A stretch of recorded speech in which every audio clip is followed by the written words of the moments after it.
Hello everyone. This has been a very popular debate in political arena that why Mahatma Gandhi chose Nehru over Sardar Vallabhbhai Patel. It's been seen, heard and felt the governance of Nehru in the newly independent India. पर अगर सरदार वल्लभ भाई पटेल होते तो आज हिंदुस्तान की राजनीति का रूप जो हम देख रहे हैं वो कैसा होता? So we are here to discuss everything. So keep on watching. We are the insiders and we are here for a reason. So this is our first ever discussion on our media platform, The Insider. And before starting the discussion, I would just like to introduce ourselves, that why we are here and how we are here. So myself Kshitij K, and I'm more of a media and people's person.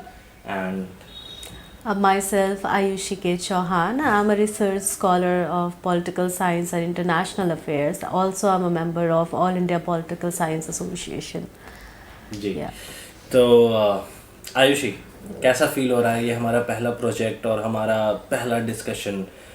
Full of energy? I'm absolutely exciting today. I'm so excited, and I can't tell you that how I'm eager to proceed with this discussion.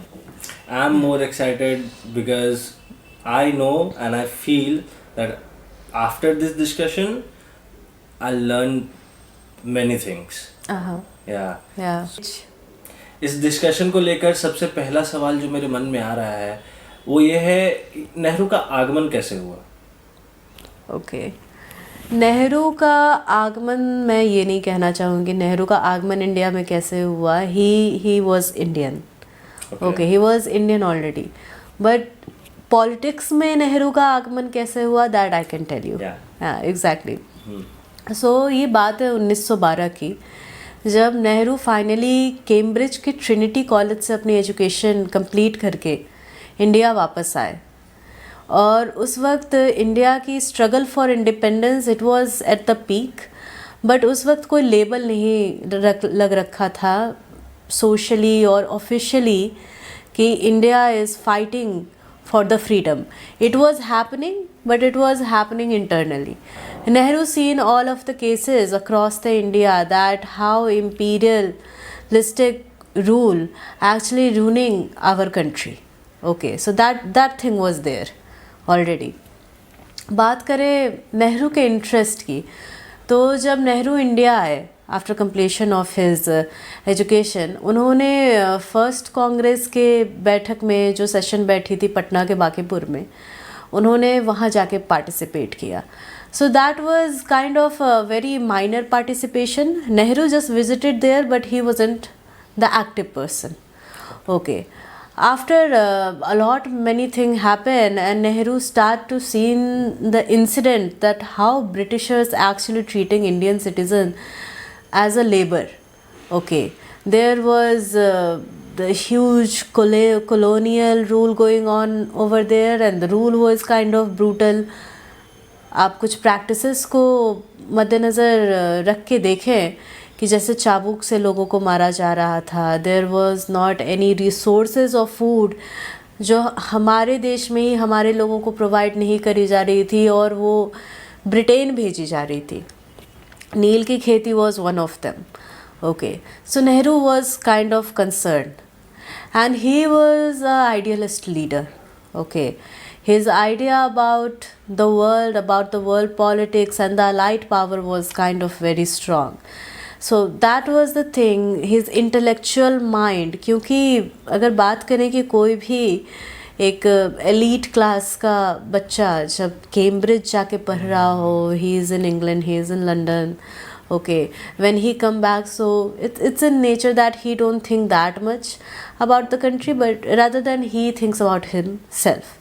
So that was the thing there.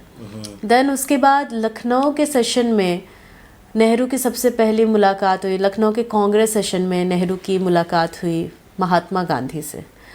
So at that time Nehru was leading the session. He was raising the voice against the imperialistic rule of British colonial empire in the India at that point of time. It was going there. and Gandhi was very impressed by his ideas. Okay, that he was, first of all, Nehru was so young. At that time, जो leaders थे power में बैठे हुए, जिनकी command थी India के politics पे, जो कि रन कर रहे थे इस फ्रीडम ऑफ, इस स्ट्रगल ऑफ इंडिपेंडेंस को, फ्रीडम की लड़ाई को, they all were old in the age. Okay. But Nehru, he was something, a very young guy, and suddenly came into the face with his idea and the power and the view and the intellect. So it was something that really fascinated Gandhi towards the Nehru. That was the thing. So this is how actually Nehru started his journey as a leading role in the struggle of independence. तो गांधी जी इस कारण से कुछ ज़्यादा पसंद करते थे नेहरू जी को? गांधी जी नेहरू में अपने आप को देखते थे. Okay. गांधी जी महात्मा होने से पहले वो एक बैरिस्टर थे. बैरिस्टर होने के पहले वो एक स्टूडेंट थे, और वो स्टूडेंट इंडिया के नहीं थे, वो स्टूडेंट फॉरेन में थे. Okay. हमारे देश से बाहर एक ऐसे सेटअप पे जहाँ हमारे देश की बिलोंगिंग, ना आपको खाना हमारे देश का मिल रहा है, ना टिकट्स हमारे देश के मिल रहे हैं, ना ही सोशल सेटअप जो है हमारे इंडिया की बिलोंगिंग्स मिल रही हैं. So Nehru before being Gandhi, before being Mahatma, he was a barrister and he was a student. Okay. And Nehru had this idea about the international politics and the allied power.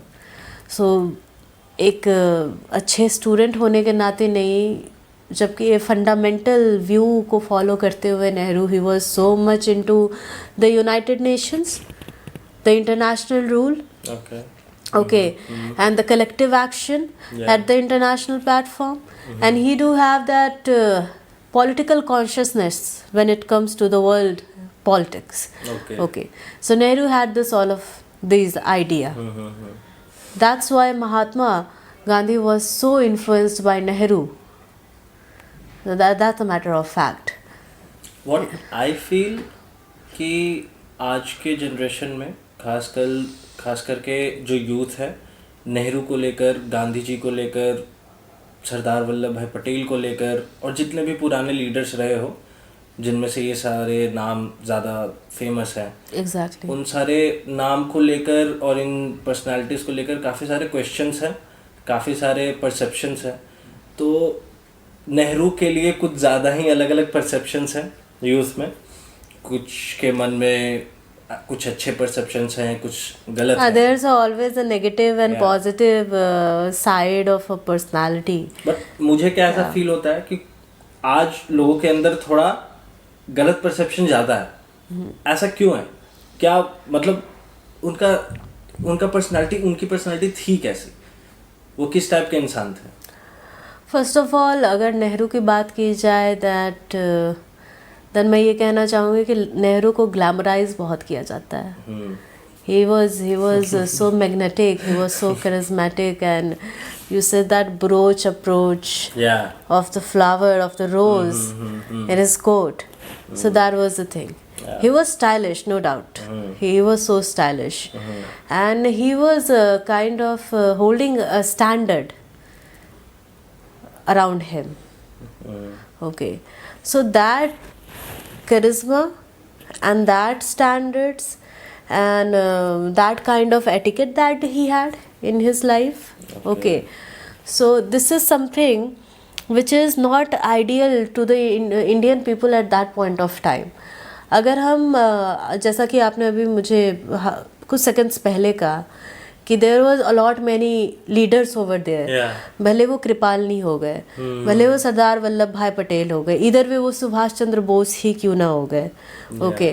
तो ये सारे के सारे लीडर्स की बहुत ही ज़्यादा ये क्या कहेंगे, टू द ग्राउंड पर्सन थे. ओके. डाउन टू अर्थ थे, इस टाइप के. और लोगों का परसेप्शन ये है कि जो डाउन टू अर्थ रहेंगे, दैट ही और she must be in most like belongs to a common setup of an Indian society. But Nehru wasn't like that. Okay. So he maintained a mannerism in his life when it comes to the glamorizing himself from the Cambridge. Okay. So he was maintaining the idea of that, you know, I'm the icon. Okay, I'm the icon. Okay. So that's how he was famous amongst the people. And one more thing about Nehru, that he was a good listener. He was a very good listener. And also you asked me a question that why Mahatma Gandhi was so influenced. Yeah. So अगर नेहरू के intellect की बात करें तो नेहरू की intellect सिर्फ politics तक सीमित नहीं थी. जब जे ओपेनहाइमर का केस हमने देखा, ये जो सारा missiles and that nuclear bomb की सारी चीज़ें चल रही थी, जे ओपेनहाइमर को बहुत सारी धमकियाँ मिली थी उस वक्त. एंड नेहरू ने एक इनडायरेक्ट इनविटेशन दिया था ओपेनहाइमर को कि आप इंडिया में आके रिसाइड कर सकते हो. ओके. सो नेहरू का माइंड उस डायरेक्शन तक काम करता था कि हम साइंटिस्ट को कैसे सेव कर सकते हैं. ओके. तो जब ये सत्याग्रह वाली बात उठी थी और उसके बाद सबसे पहले इंडिविजुअल सत्याग्रही में आचार्य विनोबा भावे थे वहाँ पे, तो Nehru was the second one. हाँ. Was Nehru greedy for the position of Prime Minister? Was he greedy to be the Prime Minister of newly independent India? See, Nehru wasn't greedy. Okay. Although he was ambitious. Nehru was a very ambitious person. Okay. उनका जो vision था एक modern India को लेके, that he wanted to implement. Okay. और यहाँ से देखेंगे कि नेहरू की बात आखिरकार गांधी ने क्यों मानी. ओके.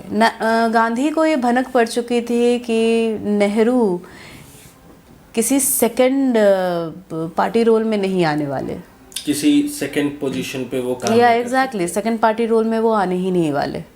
और उनका बेस और उनके स्टेटमेंट्स बिल्कुल क्लियर थे that see I am not ready for this thing. The thing I had, the thing I done before, this is something which is I not deserve. उनका कहना था कि मैं अगर ऊपर हूँ तो मैं ऊपर ही हूँ. हाँ, एग्जैक्टली. बिकॉज मैं ये डिजर्व करता हूँ. Exactly. So we can say that Nehru was rigid for the legitimate reason, and he was ambitious as well at the same time. Okay.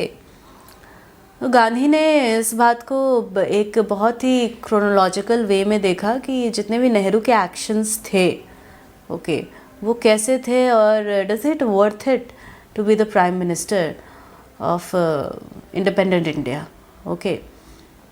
So the thing was, Nehru का इंडिया में आगमन, उनका sudden interest, उनका कई बार jail जाना, detention होना महात्मा गांधी के ही साथ, उसके बाद उनके मॉडर्न अप्रोच, उनकी अंडरस्टैंडिंग कि वर्ल्ड वॉर 2 में इंटरनेशनल प्लेटफॉर्म पे क्या चल रहा है और उसके हिसाब से इंडिया को क्या एक्शंस लेने चाहिए. ओके. कि हम अपने इंडिया की सोवरेनिटी को भी सेव करके चलें. ओके. उनकी पॉसिबिलिटीज़ इंटरनेशनल जियो पॉलिटिक्स को लेके बहुत ही क्लियर कट थी. It was like a cutting edge thinking of him. Okay. And the second of all, Nehru ने सुभाष चंद्र बोस का भी साथ दिया था. ओके.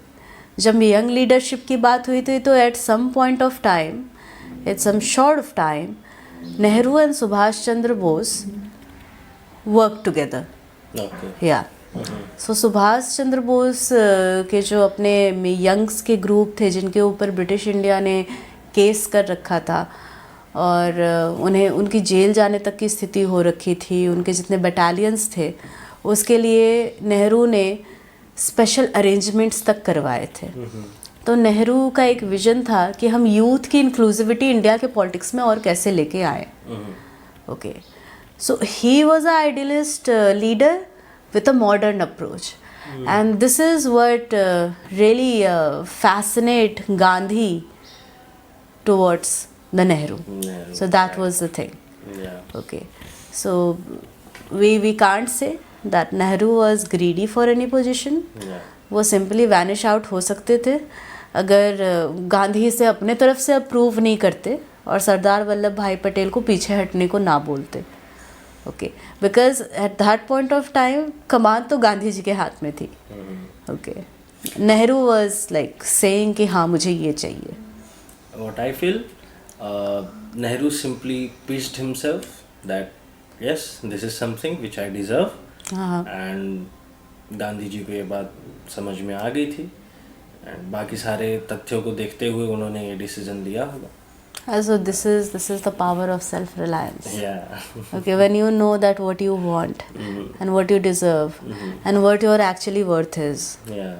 Okay. ये चीज़ हमारे यूथ को भी समझनी चाहिए. Yeah, exactly. कि अगर आप कुछ डिजर्व करते हो, आपको पता है कि आप वो डिजर्व करते हो, तो कोई भी अपॉर्चुनिटी ऐसी आपको जाने नहीं देना चाहिए. You just have to This is grab it. most probably happen in the corporate jobs. Yeah.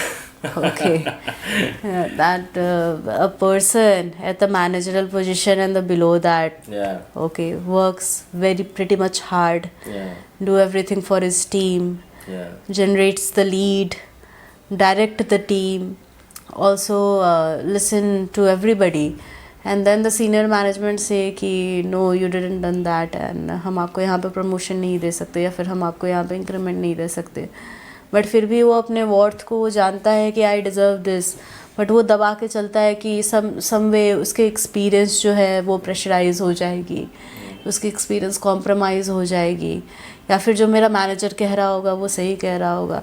So self realization is not there. So I can say कि नेहरू के अगर इस चीज़ को ले दैट ही नोज़ कि वो क्या डिज़र्व करते थे at that point of time, that's how we get it. तो after Nehru there was Indira Gandhi. तो apart from being a prime minister, वो कैसे पिता थे? Okay, so that's a very good question that you asked कि वो कैसे फादर थे. इंदिरा गांधी के लाइफ में सबसे बड़ा कंट्रीब्यूशन उनके फादर का रहा है, पंडित जवाहरलाल नेहरू का. From very young age Jawaharlal Nehru ने अपनी बेटी को अपने साथ साथ रखा है in his every important decision. Okay, so एक वक्त जवाहरलाल नेहरू और इंदिरा गांधी के जीवन में वो भी आया था कि जवाहरलाल नेहरू से मिलने से पहले लोगों को इंदिरा गांधी से मिलना पड़ता था फॉर द अप्रूवल. ओके, सो मैं तो ये कहना चाहूँगी कि जितने भी पिता हैं इस दुनिया में, अपनी बेटी को आप इसी तरीके से एम्पावर करो कि आपके बाद आपकी बेटी की इज्जत करने वाले भी लोग उतने ही बराबर हों जितने आपके हैं और उसी लेवल के हों. और इसके बाद इंदिरा गांधी के अंदर पॉलिटिकल कॉन्शियसनेस भी बढ़ाने वाले, that is something which every father must know and every young boy who will become a father must know. Exactly. And then this is a very vital example from political history of India कि एक इतना बड़ा leader जो कि prime minister है अपने बच्चे को इतनी अच्छी टीचिंग्स दे सकता है और इतने अच्छे टाइम दे सकता है. सो नेहरू के इंटरनेशनल विजिट में Indira Gandhi was there. Okay, और एक पॉइंट ऐसा भी आया जब इंदिरा गांधी को लोग गूंगी गुड़िया कह के बुलाने लगे. Okay, but she because in her nature she was kind of A introvert, she was very silent and she was being a leader. वो चुपचाप से अपने डिसीजन बहुत ही एनालिटिकल वे में ले लेती थी. Okay, so emergency, imposing the emergency was one of the example कि उन्होंने उस वक्त भी किसी से डिस्कशन नहीं करी थी उसकी. It was her own decision to impose the emergency okay in the state. So talking about Jawaharlal Nehru, he was a great father. Truly he was. तो जैसा कि आपने कहा कि नेहरू की इंटेलिजेंस इंटरनेशनल अफेयर्स और जियो पॉलिटिक्स में काफ़ी साउंड थी, तो क्या उनकी ये नॉलेज, उनकी ये बात इंडिया तक ही सीमित थी या it was beyond this? Okay जहाँ तक बात की जाए नेहरू के नॉलेज की, as I said in geopolitics and as we all know, तो आपने नॉन अलाइनमेंट मूवमेंट के बारे में तो सुना होगा। जी नाम। हाँ एग्जैक्टली, द नाव मूवमेंट। या नाव मूवमेंट में सबसे बड़ा कंट्रीब्यूशन रहा है नेहरू का। ओके क्योंकि जब नॉन अलाइनमेंट मूवमेंट की शुरुआत हुई थी तो इसका एक बहुत बड़ा कॉज था कि दुनिया उस वक्त बाइपोलैरिटी में जी रही थी। दो सेक्शंस में डिवाइड थी। एक तरफ हमारी कैपिटलिस्ट पावर थी यूनाइटेड नेशन, दूसरी तरफ सोवियत संघ था यूएसएसआर, जो कि पूरे तरीके से कम्युनिस्ट था। ओके नेहरू जानते थे कि इंडिया अभी उस पोजीशन पे नहीं है जो किसी एक गुट का साथ दे सके। तो ना तो वो पक्ष लेना चाहते थे यूएसएसआर का, सोवियत का, ना ही वो हिस्सा बनना चाहते थे फुल फ्लेज यूनाइटेड नेशंस के। ओके क्योंकि हमारे कंट्री में इंटरनल डिस्टर्बेंसेस चल ही रहे थे। सबसे पहला पॉइंट इस पे होता है कि हमारी कंट्री न्यूली इंडिपेंडेंट थी। दूसरा पॉवर्टी का इशू था, पार्टीशन के इशू चल रहे थे, इमिग्रेशन से इश्यूज चल रहे थे। उसके बाद हमारी इकोनॉमी स्ट्रांग नहीं थी, कॉन्स्टिट्यूशन बस बन ही रहा था। एक पूरा political constitutional law and order का सेटअप हमारे कंट्री में नहीं था, और इस बात की नॉलेज नेहरू को थी। That's why he was the important part of the non alignment movement, and he coined this term in his mind that इस वक्त पे this is the need of this time कि हम नॉन अलाइनमेंट का साथ दें, हम गुट निरपेक्ष हो जाएं, और हम अपने सोवरेनिटी को इस तरीके से सेव कर सकें। सो हाँ, मैं ये ज़रूर कहना चाहूँगी कि नेहरू की जो आइडियाज़ थे इन जियो पॉलिटिक्स, जो उनकी एक साउंड मेंटालिटी थी इस चीज़ को लेके, वो बियॉन्ड इंडिया भी थी। ओके क्योंकि नॉन अलाइनमेंट मूवमेंट में सिर्फ इंडिया ही नहीं था, वहाँ पे काफ़ी अदर कंट्रीज़ भी थी जो इंडिया की तरह ही प्रॉब्लम्स को फेस कर रही थी, जो कि कलोनियल स्टेट्स थी। ओके सो या Nehru had this idea, this vision. एक और क्वेश्चन है मेरे मन में, थोड़ा ये टॉपिक से डाइवर्ट हो सकता है, बट है टॉपिक से रिलेटेड है थोड़ा बहुत। क्वेश्चन ये है, लाइक ये सारी बातें जो हम कर रहे हैं इट्स ऑल हिस्टोरिकल और काफ़ी डीप नॉलेज वाली बातें हैं, काफ़ी डीप रिसर्च्ड बातें हैं। तो जो एनसीईआरटी की बुक्स जिन्हें लोग पढ़ते हैं बच्चे, तो लाइक जो हिस्ट्री उसमें है, आई बिलीव कि इतनी डीप नॉलेज और डीप कंटेंट उसमें नहीं है, राइट? और अभी जो न्यू पॉलिसी आएगी, जो या आ चुकी है, आई am not sure about it, national education policy 2020, या तो मे बी उसमें आई बिलीव कि चीज़ें डिफरेंट हो, कुछ और डीप कंटेंट होंगी, राइट? और ऐसा क्यों है कि इतनी सारी डीप कंटेंट और डीप नॉलेज उस समय नहीं थी? ये जो 2020 न्यू पॉलिसी आ रही है, इसके पहले की जो पॉलिसी थी उसमें क्यों नहीं थी? ओके तो अगर हम बात करें सिलेबस की, एनसीईआरटी के सिलेबस की, या फिर किसी भी सिलेबस की, चाहे वो सीबीएसई की ही बुक क्यों ना हो, वो कोई क्या कहते हैं केंद्र सरकार के स्कूल्स की ही बुक क्यों ना हो, या फिर को किसी हाई मॉडर्नाइज प्राइवेट स्कूल्स के बुक ही क्यों ना हो, they are not the research book. Okay that's why the deep knowledge in those book isn't there. Okay बात की जाए स्पेसिफिकली एनसीईआरटी की, तो NCERT is a kind of overview of a history, just because it's not a research book, but the overview is there. Overview. और syllabus के अंदर जब हम बात करें कि क्या आइडियाज़ हैं जो इतिहास आज तक हम पढ़ते आए हैं मॉडर्न इंडिया के हिस्ट्री के बारे में, तो जब 1985 और 1986 में पॉलिसीज़ बन रही थी नेशनल एजुकेशन पॉलिसी पे, जहाँ से ये कोड निकल के आई हैं, ठीक है, in that year. Okay, so every syllabus is influenced by the existing government. और 7-8 दशकों से यूपीए की सरकार ही चली आ रही है। तो जितने हायर मैनेजमेंट और एग्जीक्यूटिव लेवल पे जो भी पार्लियामेंट में जितने पॉलिसी मेकर्स हैं बैठे हुए, they were more inclined to the idea of UPA, the Congress. That's why those history are written there. अब जब जैसा कि आपने पूछा कि अभी की जो अपडेटेड NCERTs आने वाली हैं उनमें क्या होगा, क्या हमें उसमें कुछ नई इन्फॉर्मेशन मिलने वाली है, पुराने चीज़ों से हटके कुछ बातें होंगी, या फिर उसमें डीप नॉलेज होने वाला है। ओके तो या ज़रूर होगा, क्योंकि जो इतिहास हमने पहले देखा है आज हम उससे निकल के काफ़ी दूर आ चुके हैं और वो कोई एक ट्रेडिशनल हिस्ट्री हमारे लिए नहीं रह गई है। Okay so it's a modern India history with the modern approach.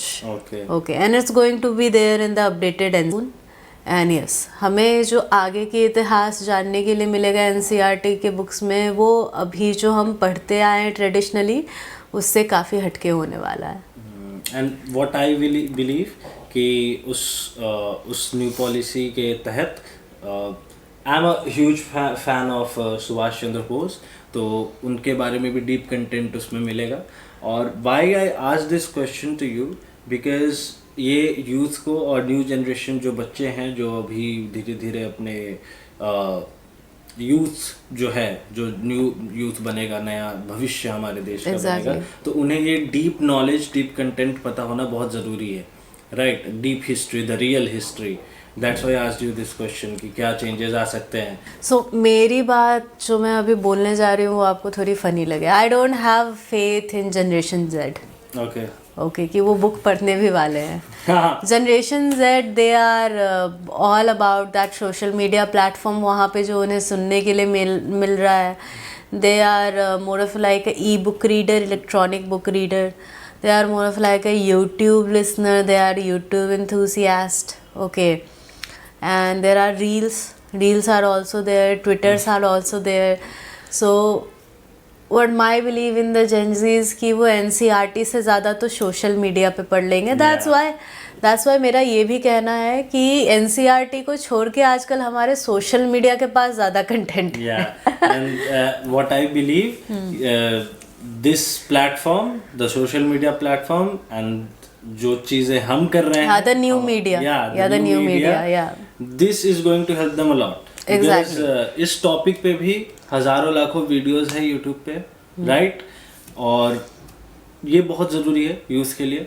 तो अगर किसी भी वे से वो पढ़ना चाहते हैं तो मेरा मानना है exactly. it will help them. ज्ञान का सोर्स कुछ भी हो, लेकिन ज्ञान होना ज़रूरी है। अगर सरदार पटेल होते तो क्या होता? सरदार पटेल जैसे कि अगर उनकी पर्सनालिटी की बात की जाए तो he was like down to earth person, but he was like iron fist. Okay, वो कहते हैं ना बड़े डिसीजंस लेने के लिए मजबूत कलेजा का होना बहुत ही ज़रूरी होता है, राइट? या तो Sardar Vallabh Bhai Patel was like that. Okay, Sardar Vallabh Bhai Patel, he was a great supporter of open market economy. तो अगर वो होते तो हो सकता था कि ये जो LPG रिफॉर्म्स 1990s के दशक में आए हैं शायद वो पहले आ जाते। लेजेस फेयर पॉलिसीज़ होती, वो ज़्यादा स्प्रेड आउट होती हमारे इंडिया के इकोनॉमी में।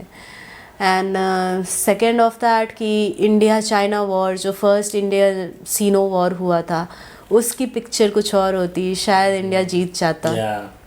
Okay, so that thing was there, but it's all based on the assumptions and predictions कि अगर वो होते तो क्या होता, बिकॉज इट नेवर हैपेंड। और मेरा यहाँ पे लोगों से सवाल ये उठता है कि वो होते भी तो कैसे होते। ओके, क्योंकि अगर जब लीडरशिप की, प्राइम मिनिस्टर की रेस की बात की जाए तो सरदार वल्लभ भाई पटेल की तबीयत बहुत ही नासाज सी जा रही थी। ओके, तो यहाँ पे टेक्निकली और फंक्शनली कोई पॉइंट ऑफ व्यू नहीं बनता है कि अगर वो जीवित रहते भी तो कितने ही सालों के लिए वो प्रधानमंत्री की रेस में रहते, शायद वो 1 साल 2 साल। और तब तक तो इलेक्शंस कंडक्ट हुए भी नहीं थे। तो Mahatma Gandhi he wasn't kind of person जो एक रिजिडिटी को लेके चल रहे थे कि नहीं मुझे नेहरू को ही सपोर्ट करना था। महात्मा गांधी ये जानते थे पहले से कि सरदार पटेल की तबीयत सही नहीं जा रही है और आगे चल के प्राइम मिनिस्टर बनने के लिए he is physically not capable just because of his health condition. Okay, and because वो मोमेंट और टाइम बहुत क्रूशियल था। हाँ, बहुत क्रूशियल था। दैट्स व्हाई ये डिसीजन लेना बहुत ज़रूरी था। एग्जैक्टली। और सरदार वल्लभ भाई पटेल के लिए he was total a Patreon person I can से। और वो बहुत ही बड़े देशभक्त थे। तो उनके लिए उनका देश और पार्टी ज़्यादा मायने रखते थे ना कि कोई designation. Okay, so that the thing was there. इसीलिए कभी भी जब बात की जाए कि सरदार वल्लभ भाई पटेल ने ऑब्जेक्ट क्यों नहीं किया, इस पे ऑब्जेक्शन क्यों नहीं लगाए कि why Nehru, why not me, तो so there was a thinking कि उनके लिए क्या सबसे ज़्यादा मायने रखता है। And he was true realist person. मेरा मानना है जो भी डिसीजन, जो भी थिंकिंग रही हो उस टाइम, बिल्कुल भी ऐसे कोई भी डिसीजन नहीं लिया गया होगा, right? Obviously because it is a big thing. It is a very big thing. It is. तो कुछ ना कुछ क्रिटिकल एनालिसिस थिंकिंग के बाद ही ये नतीजा निकला। Exactly, right, exactly. एंड आज हम सब देख सकते हैं। ऑब्वियसली चीज़ें डिफरेंट होती अगर कुछ और होता, कोई और होता, but as you said these are just assumptions. These are just assumptions and prediction की क्या हो सकता था। Yeah, but the reality is this. Reality is this. Yes. Okay, that Nehru leading the newly independent India in a modern approach, with the modern approach. Yeah. Okay, so that have been seen, heard, and felt thing. Okay.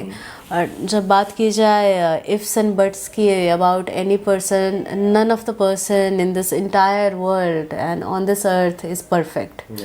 वो शायद भगवान ही हो सकते हैं जो perfect हो सकते हैं। इंसानों में तो खैर कई खामियां होती हैं। Okay, so that's the thing. तो अगर थोड़ी देर के लिए हम नेहरू जी को और सरदार पटेल को साइड कर दें, तो ऐसा तीसरा कौन सा व्यक्ति था, ऐसी तीसरी कौन सी पर्सनालिटी थी जो प्रधानमंत्री के पोस्ट के लिए एक इमेज बन सकती थी? मेरे दिमाग में सिर्फ एक ही नाम है और जो आपके फेवरेट है जी, सुभाष चंद्र बोस जी। क्योंकि Subhash Chandra Bose he was a totally a different person. ये जो एग्रेसिव नेचर आया भारतीयों के अंदर रिवॉल्यूशन का, ये लाया हुआ था सुभाष चंद्र बोस के चलते। जब जलियनवाला बाग हत्याकांड हुआ था, वो जो मसैकर हुआ था, उसमें जितने भी पुलिसमैन थे क्या वो ब्रिटिश थे? जी नहीं, they all were Indians. Subhash Chandra Bose ने इस चीज़ को देखा कि जो पुलिस पर्सन्स काम कर रहे हैं ब्रिटिश रूल के अंदर, दे ऑल आर इंडियंस। तो हमें ज़रूरी है अपने मिलिट्री के जवानों को ये याद दिलाने की कि हम भारत से बिलोंग करते हैं। जी। और why Subhash Chandra as a first name for the prime minister which I said, क्योंकि Subhash Chandra Bose he was a nationalist. Okay, and वो अपनी मातृभूमि से दूर नहीं जा सकते थे। He wasn't struggling for any power, he wasn't struggling for any politics. Subhash Chandra Bose को पॉलिटिक्स भी नहीं आती थी। ओके, उन्हें लीडरशिप आती थी, उन्हें रिवोल्यूशन आता था। That's why Subhash Chandra Bose never counted as a politician, he always counted as revolutionist. Okay, so that is something about the Subhash Chandra Bose, जिन्हें इन दोनों पीएम के रनिंग नेम से अलग करती है इन्हें। और अगर ये दोनों नाम ना होते तो सुभाष चंद्र बोस ही होते। Fair enough.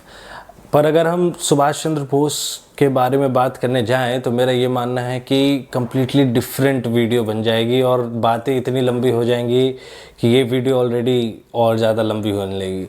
तो खैर, इसी के साथ आई थिंक हमारा डिस्कशन यहाँ तक बहुत अच्छा रहा। This was our very first discussion. So this was our very first discussion on our media platform, and it was full of information and knowledge, right? Yeah, exactly. And it was a very interesting discussion. So wait till our next video. So till then, we are insiders, And we are here for a reason.